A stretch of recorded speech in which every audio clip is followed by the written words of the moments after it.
This is CBC Here and Now.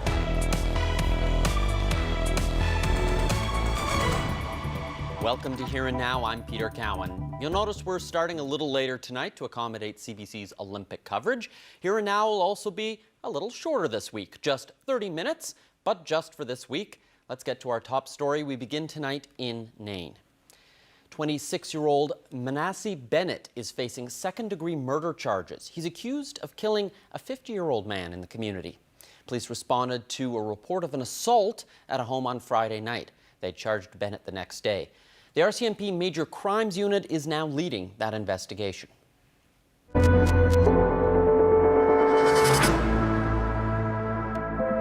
For the first time in 2 weeks, the province is reporting new cases of COVID-19. There are 3 new cases since Friday, all related to travel. One is a girl under 20 in the western region. Her case is tied to travel within Canada. As a result of that case, anyone who visited the A&W in Stephenville last Friday, that's July 30th, between 1:30 and 2:30 in the afternoon, is advised to get tested. That's anyone who entered the building. It does not apply to drive-through customers. The other 2 cases, they're in the eastern region. A man and woman between 20 and 40 years old. Those cases are related to international travel. This makes 5 active cases of COVID-19 in the province, the 3 that I just mentioned, plus the 2 Portuguese fishermen who remain in hospital. Eastern Health is offering first doses of vaccine for young people ages 12 through 17. Starting tomorrow, there'll be walk-in clinics popping up all across the rural areas of the Avalon, communities like Mount Carmel, Whitburn, Freshwater, and Carbonear. Starting August 3rd and running through to the 17th, there will be a total of 7 clinics. They're going to run from 10 until 4. Those clinics will be in each community, but just for one day before moving on to the next. You don't need an appointment. You can find the full list on Eastern Health's website. And speaking of vaccine, supply is no longer an issue for the province. Newfoundland and Labrador has received 850,000 doses. That's enough to fully vaccinate 88% of the eligible population. And that's how much of the population the health minister expects will ultimately receive the vaccine. That means the province has a lot of vaccine available. There are 175,000 doses sitting in freezers waiting to go into arms. The province reports that 84.48% of the population has received at least 1 dose, and just under 56% of the eligible population is now fully vaccinated. In order to move to the next level of reopening, 80% of the population will need to have both their doses. And speaking of reopening, 15 days ahead of schedule, the province is now in stage 2 of that reopening plan. What does that mean? Well, it means formal gatherings organized by businesses or groups can have up to 500 people outside, 350 inside, as long as everyone can maintain their physical distancing. Of course, masks are still mandatory in indoor public spaces, and bars and restaurants don't have any capacity limits as long as everyone is socially distanced. And dancing, it's allowed again.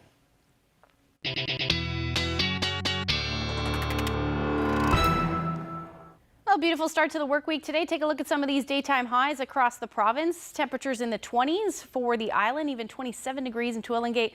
Then we've got those temperatures a little bit cooler. Lab City, you're sitting around 15 degrees as your afternoon high today. So we do have a couple of things on the go tonight. We're going to start to see an area of low pressure move in. Already seeing some showers along the southern portions of the island. Those will work their way north, which will be heavy at times across most of the island. Even southeastern portions of Labrador will see those showers as well. And it looks like the heaviest rain will be for the west coast, about 20 to 40 millimeters. Most of central, northern peninsula, and even southern Avalon will see anywhere from 10 to 20.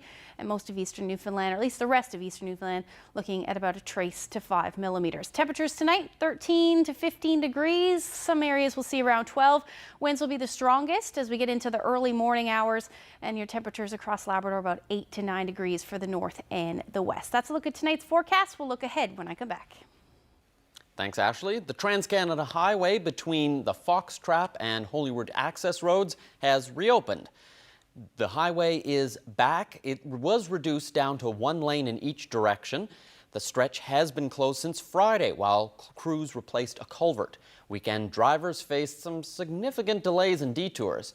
Department of Transportation and Infrastructure says drivers should still be prepared to slow down and watch out for traffic control. While Chapels Cove Beach is back open again, Snowmageddon sucker punched the beach in Conception Bay a year and a half ago, completely destroying the boat launch and the seawall. While major repairs are finally complete, the mayor says more needs to be done so that kind of damage can't happen again. Well, welcome to Chapels Cove Beach and Boat Launch. We're back open again, so that's great news. But back in January 17th, 2020, that was the picture. Unfortunately, Mother Nature and the power of that ocean destroyed this beach, turned it into something looked like a World War II movie. Large boulders and rocks overtaking this beach. It took out our road, dismantled our breakwater, and literally dissolved our boat launch. It was, we had to push through this road to get access to our residents. We could not get emergency services to them because of the massive amount of ocean rock that had come onto this beach and destroyed it and made it completely unusable. And it wasn't until last week that it's back in action again. What we could do is reclimate it and put it back to the way it was. What we couldn't do, and it was rather disappointing, was to get mitigation factors in here so we don't have to do this every time a storm comes. So we're really hoping to get some breakwaters out a little further out to protect this beach from the future, storms in the future, protect this road, protect these residents here. But unfortunately, the government came back and said the grant doesn't do that. It only reclamates, it doesn't mitigate. The entire project, when we looked at it to put the two breakwaters in to mitigate any future damage, was almost $1 million. At the end of the day, sort of the only money we could get was the $90,000 it took to remediate all of this, and it is what it is. We're just glad that we got our beach back, right? And we'll have the arm wrestle for the breakwaters on another day.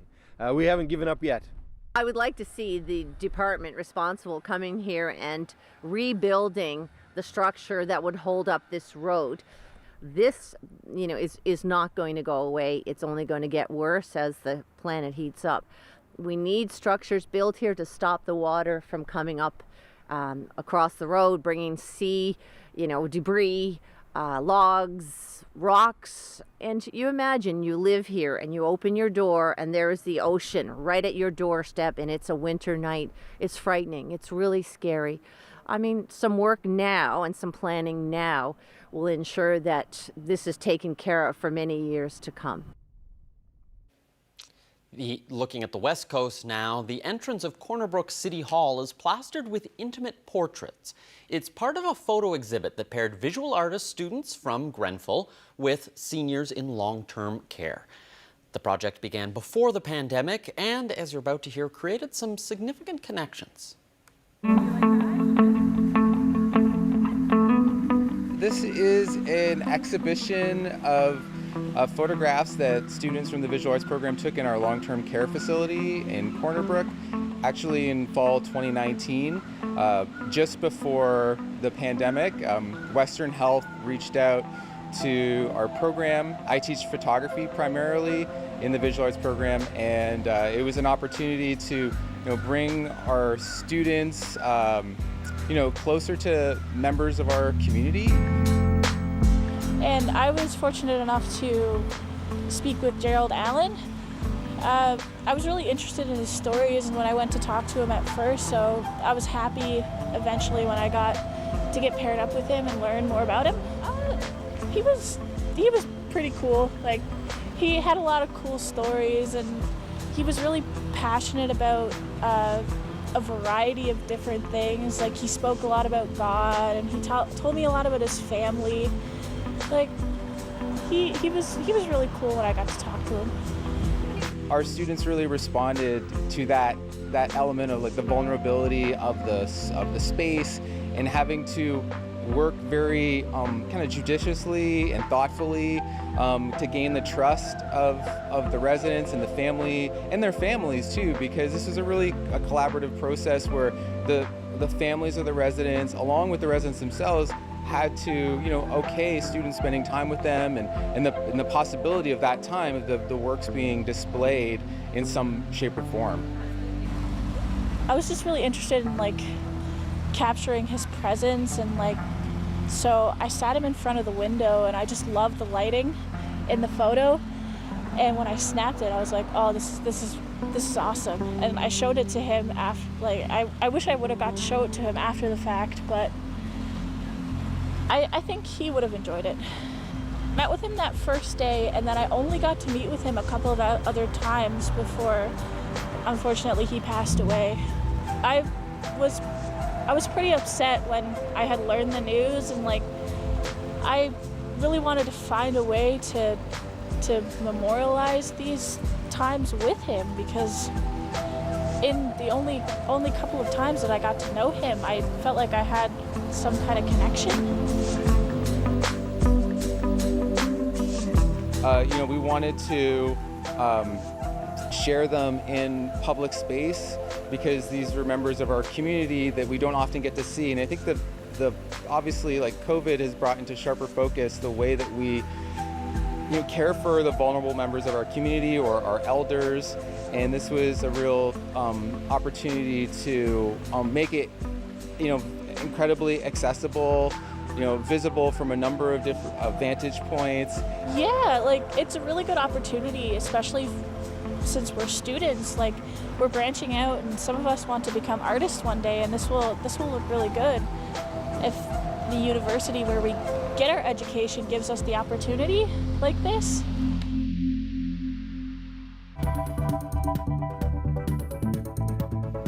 Well, it's going to be a rainy night tonight for most of the island. That's going to move fairly quickly tomorrow, looking pretty nice as well. I'll get into those details when I come back.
Ashley, some decent weather over the weekend, but it still caused one event to be canceled. Yeah, unfortunately, the 8th version of the Tickle Swim for mental health had to be moved to a virtual event, and swimmers normally cross a 5-kilometer stretch swimming in the Atlantic between Portugal Cove, St. Phillips, and Bell Island, but it just wasn't safe.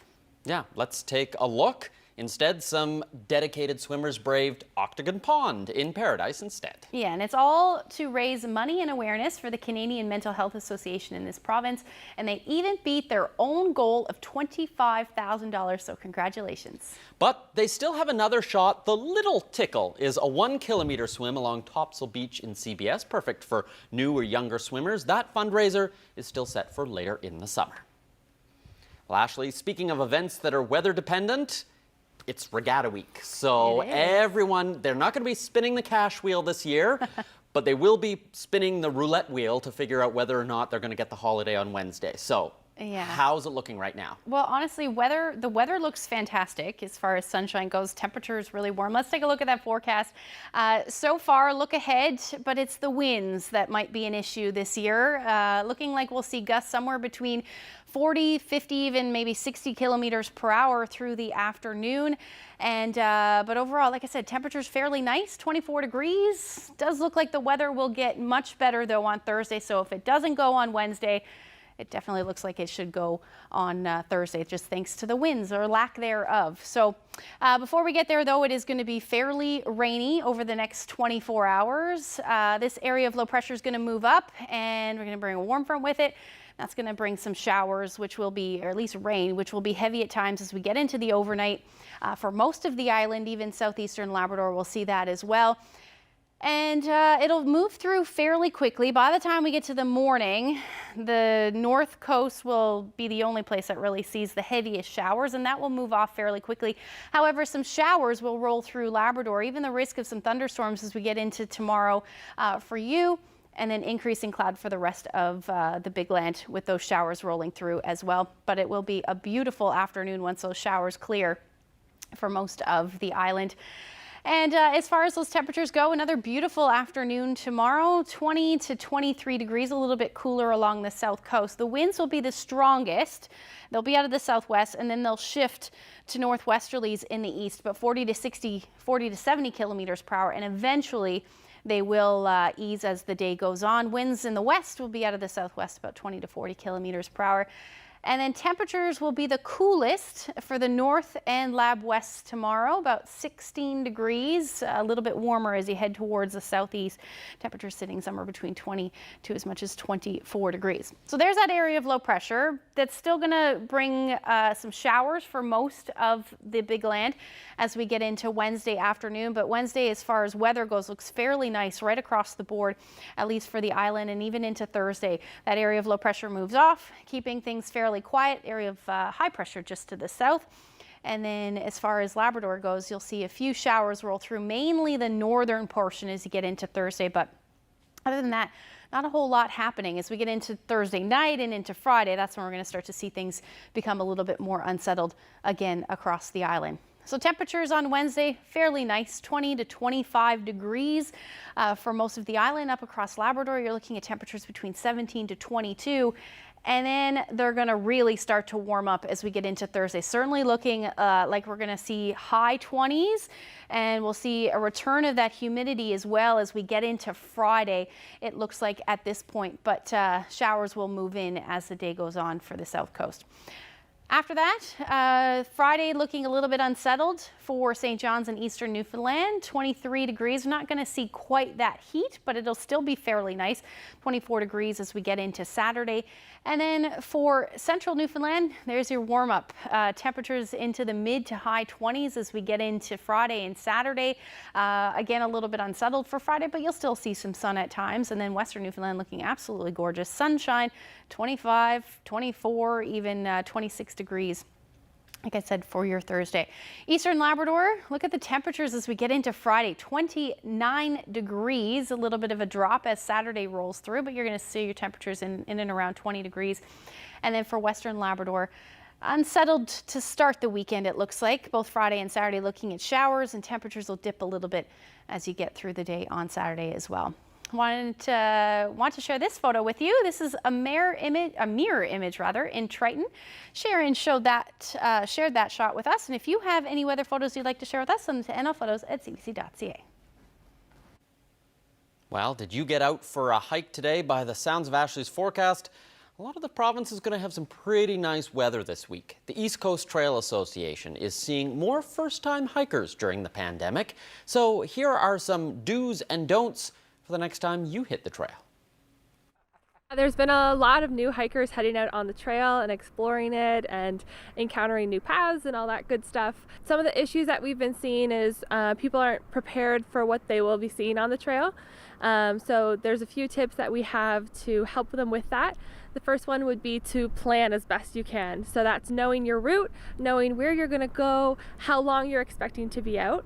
It's also important that you let somebody else know where you're going, when you're expected to be back.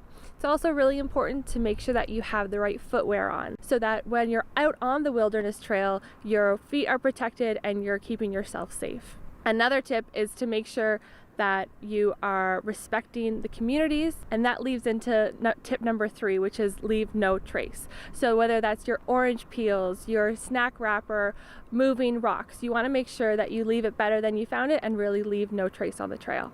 One of the good things to know when you're heading out on the trail is all of the East Coast trails are linear. So that means you start in one community and you end in another. Each kilometer distance that you see, that's one way, that's a linear path. Some first-time hikers are learning the difference between a linear and a loop, and that's something definitely to prepare for. If you're heading out on your first hike, have so much fun, bring water, take pictures, tag us on social media, and just soak up all that fresh air.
Welcome back to Here and Now. Canada's women's soccer team has moved up to play in the finals at Tokyo 2020. This will be the first time ever the country heads into that Olympic gold medal match. And Canada's semi-final match under number 1 ranked United States paralleled a tense face-off 9 years ago. Thomas Daigle explains why beating this historic rival for many felt like redemption.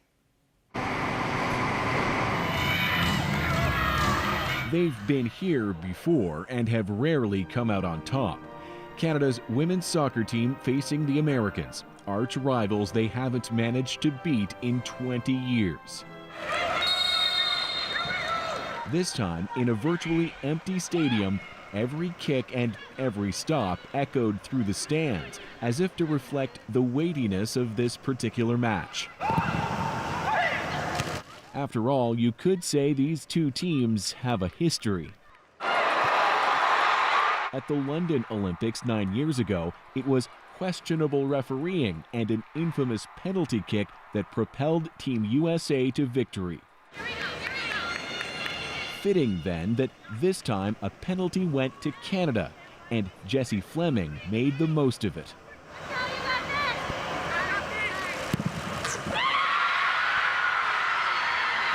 Too steady to be crushed by the weight of history.